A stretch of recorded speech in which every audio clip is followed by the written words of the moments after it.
இன்னைக்கு நம்ம ஆஃப்டர் மேத்ன்ற ஒரு கொரியன் ட்ராமா தான் பார்க்க போகிறோம். ட்ராமாவோட ஸ்டார்டிங் சீனில் நம்ம கதையோட ஹீரோ டாங்கு ஒரு பில்டிங்கோட மொட்டை மாடியிலேருந்து கீழே விழுறான். கீழே விழுந்தவன் 3 நாள் கழிச்சு ஹாஸ்பிட்டலில் தான் கண் முழிக்கிறான். கண் முழிச்சவனுக்கு ஏதோ ஒரு நல்ல ஸ்மெல் வர மாதிரி இருக்குது. பக்கத்தில் இருக்க பூவை பார்த்துட்டு இதுலேருந்து அந்த ஸ்மெல் வருது போலன்னு சொல்லி யோசிச்சுட்டு இருக்கான். டாக்டரும் உங்கள் பையன் குணமாயிட்டான், அவனை நீங்கள் வீட்டுக்கு கூப்பிட்டு போயிடலான்னு சொல்லிடுறாங்க. அங்கேருந்து வரப்போ ஸ்ட்ரக்சரில் ஒரு பேஷண்ட்டை வச்சு கூப்பிட்டு போயிட்டுருக்காங்க. டாங்குக்கு அவரோட கண்ணை பார்க்கும்போது ரெட் கலரில் இருக்க மாதிரி தெரியுது. ஆனால் டாங் அதை பெருசாக எடுத்துக்கல. அங்கேருந்து அவங்க அம்மாவோட வந்துடுறான். அம்மாவும் பையனும் நடந்து வந்துட்டு இருக்கப்போ எதிரில் 2 லவ்வர்ஸ் நின்று சண்டை போட்டுட்டு இருக்காங்க. டாங் அவங்கள பார்க்குறப்போ அவங்களோட கண்ணும் ரெட் கலரில் இருக்கிற மாதிரி தெரியுது. அந்த லவ்வர்ஸில் கேர்ள் ஃப்ரெண்டு பொண்ணு கோச்சிக்கிட்டு முன்னாடி போக அவளை சமாதானப்படுத்துறதுக்காக அந்த பாய் ஃப்ரெண்டு பையன் பின்னாடியே வரான். அப்போ கார் இடிச்சு அந்த இடத்துல விழுந்துடுறான். அந்த கேர்ள் ஃப்ரெண்ட் அதை பார்த்துட்டு அவன் கிட்ட போகலான்னு ட்ரை பண்ணுறப்போ அவளை ஒரு வண்டி இடிக்கிற மாதிரி வந்துடுது.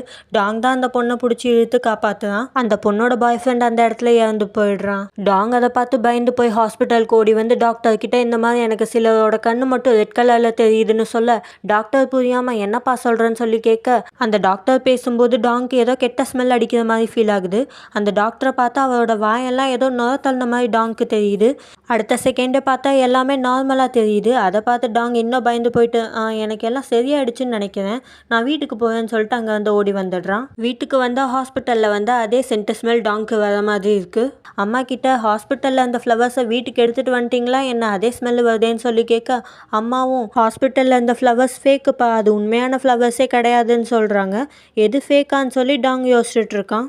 அடுத்து டாங் அவன் ஃப்ரெண்டை மீட் பண்ணுறதுக்காக போயிருக்கான். 2 பேரும் உட்காந்து பேசிகிட்டு இருக்காங்க. அப்போ டாங்கோட ஃப்ரெண்டும் ஏண்டா ஒரு பொம்பளை பிள்ளைய பார்க்க போயாடா மொட்டை மாடியிலேருந்து கீழே விழுந்தேன்னு சொல்லி கேட்க, அதுக்கு டாங் பதில் சொல்லாமல் சென்ட் எதுவும் அடிச்சிருக்கியான்னு சொல்லி கேட்குறான். என் மேலேருந்து வர வாடா உனக்கு சென்ட்டு வாட மாதிரியா ஃபீல் ஆகுது, அப்போ இந்தா என்ன கொஞ்சம் மோந்துக்கோன்னு சொல்லி அக்கில் தூக்கி காட்ட, அடைச்சி தள்ளி போடான்னு சொல்லி டாங் அவனை தள்ளி விட்டுட்டு, அம்மா ஒருத்தவங்க பேசுகிறப்போ சென்ட்டு ஸ்மெல் அடிக்கிறத பற்றி நீ என்ன நினைக்கிறன்னு கேட்க, டாங்கோட ஃப்ரெண்டு டாங் கிட்ட வந்து நான் பேசும்போது உனக்கு என்ன ஸ்மெல் அடிக்குதுன்னு கேட்குறான். இவன் சொல்லி டாங் அவனை மறுபடியும் தள்ளி விடுறான். டாங்கோட ஃப்ரெண்டு அங்க இருந்து போயிடுறான்.